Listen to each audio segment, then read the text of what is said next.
Eng og'riqli apparatni muolajalarni 3 taligi. Bularni mijozlarni fikridan, ma'lumotidan kelib chiqqan holatda sizlarga aytaman. Uchinchisi bu smash lifting. Bu og'riq sizni milklaringizni, tishingiz og'riganga teng bo'ladi, lekin buni effekti shunga stoid bo'ladi. Bu apparat sizni yuzingizni ozdiradi, juda ham zo'r lifting beradi. Ya'ni siz operatsiyasiz yuzingizni lifting qilasiz. Podborodkalaringizni ham kirgizib beradi. Ikkinchisi bu lazerniy shlifovka. Uni og'rig'i tanangizni kuygandek bo'ladi. Haqiqatan ham bu apparat sizni tanangizni kuydirib, kletkalarni qisqartirish hisobiga sizni juda ham zo'r yoshartiradi. Ugridan qolgan dog', rubets, shramlarni bittada ketkazadi.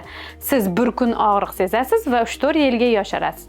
Lekin e'tibor berish kerak, mutaxassis juda ham professional bo'lish kerak. Bu protsedurani qilganda осложнениялар ko'p qolishi mumkin. Birinchisi bu mikroiголчатный RF.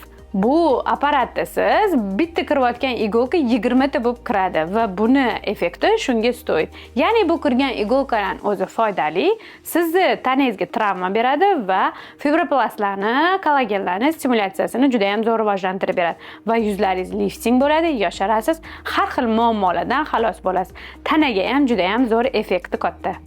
Siz hayotingiz davomida qanaqa apparatning og'riqli muolaja olganingizni kommentariyada yozib qoldiring.